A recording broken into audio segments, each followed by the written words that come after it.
This one's not going to be an easy one. Hopefully I can hold it together. You may notice that I'm back here working today doing some hatchet and maul testing. MAUL. And Tommy the trail dog is not sniffing around here. He's not hanging out with me. He would usually be back here right now, hanging out.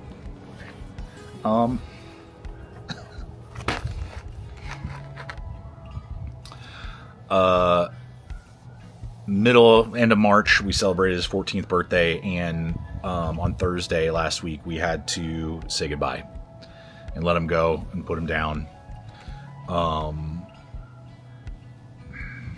He lived a really good, full life. And it's been really hard for the family.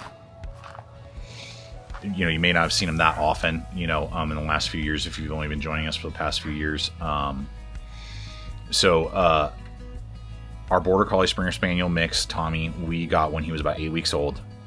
And he was with us his whole life till 14. Lived a huge, full life, an amazing, amazing life, all the way till the end. It's just crazy. And he was my first dog. I've never had a dog growing up. And so my wife and I had been talking. I actually went on a short-term mission trip to Cambodia, and I told her, like, if you want to get a dog while I'm gone, I would, I would love to have like some, Springer Border Collie mix, and she agreed. Like, yeah, I'd be up for that. And I said, if you want to pick one out while we're gone, like, it's fine. If I come back and there's a dog here, I'm cool. So that's what she did. She found a place that had a litter of a few dogs, and he was with his siblings, and she went up and picked him out, brought him home, and she picked me up from the airport, and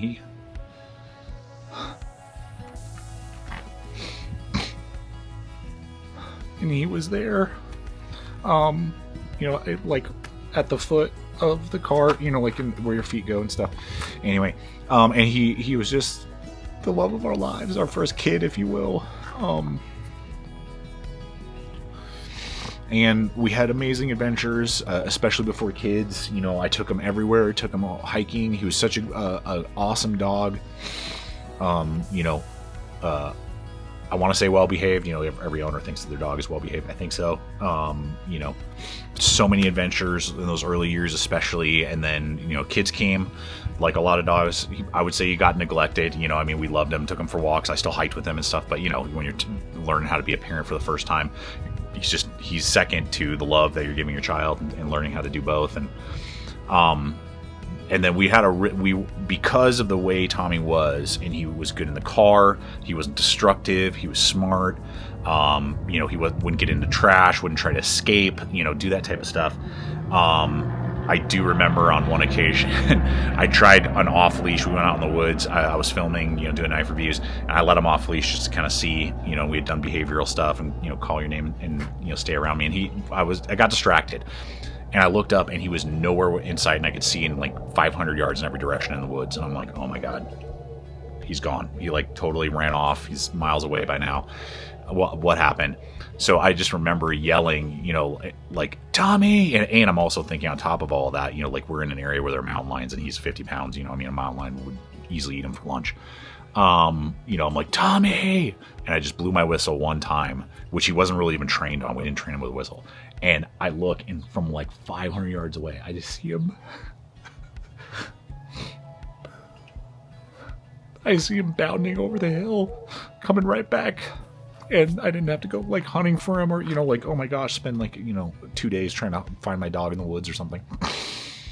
And then when we went full-time RVing, because of his behavior, we knew that we could probably take him, and he wouldn't get car sick. He would be okay when there were times where we had to like leave him in the RV and go do something, not where leave a pet while you're towing an RV. But and he did phenomenal, and it was really like a cool reconcile time with him, because the kids were GT Junior Mark II was like 3 when we went full-time RVing, so he was just starting to get to where we could kind of like, and we're in a tight space, 300 square feet all together all the time, traveling for 13 months across America. so he's just with us all the time, and it was just a really good, like, reconnect with him, and make him feel really loved and not like secondhand to the kids and stuff. I'm sorry, guys, I just had to take a break there, give some time.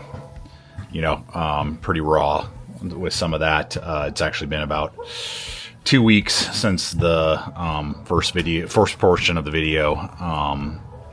So just to kind of button up my thoughts about my best friend is, once we got back from RVing, he aged so well. And even some of the footage that you're seeing here, this is like when he's like 10, 11, and then when he was 12 back in 2024, he started to have some leg issues, tore what a dog would have as an ACL. They don't have an ACL, they have something similar, but he tore an ACL. We did surgery.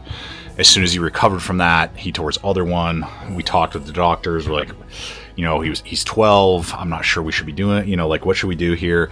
Let's just give him rest instead of doing another whole surgery, see if he can recover. And he basically recovered up back to 85% to 90%. He was a little bit slower getting up and down, but he could get up and down on his own weight.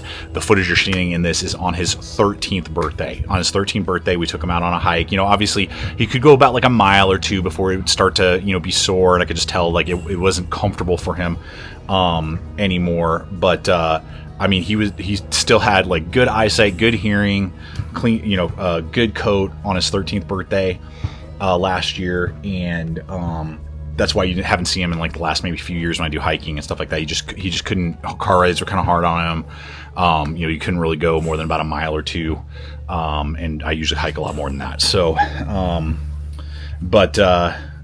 he all the way up until the last day, the day before, 2 days before we had to let him go.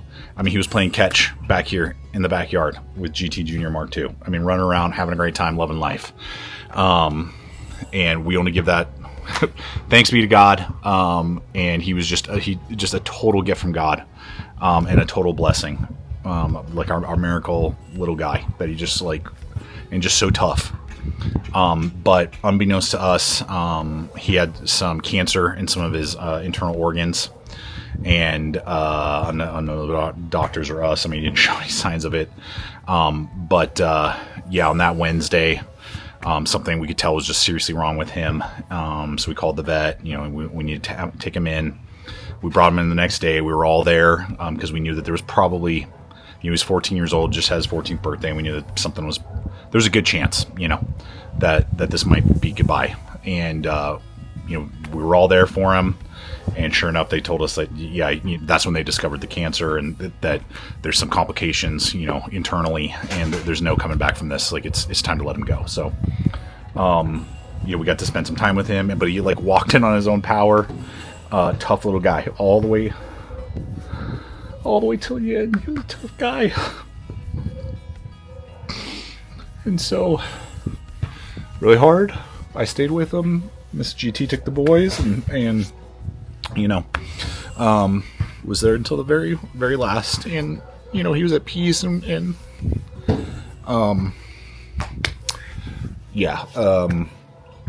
anyway, it gets easier every day now, having been a couple weeks. It's just the little things. If I can share anything to just kind of help process grief for those pet owners, and especially for me, again, him being my first dog, and going through this for the first time in my life. When we would have a little memory, or we'd drive past a park, that we'd take him to, or a spot that we'd walk, and stuff, and we remember him, I would just verbally just say, miss you, Tom, miss you, buddy, love you. And it's just been a very therapeutic, way to be able to process, what happened, and just to acknowledge what an impact he had for so many years on us. So, anyway, at this point, the what I'm going to do is, I'm just going to sign off, and, This last part is kind of more for just my family, my loved ones who maybe know him. I mean, if you want to keep watching, you can. I'm just gonna run in some more photos and stuff, and just put some music to it, as just kind of the last, monument to his life and the blessing that he was. So, for all you who have recently lost a four-legged loved one, we're praying for you. Thank you for your prayers. Yeah. See you next time.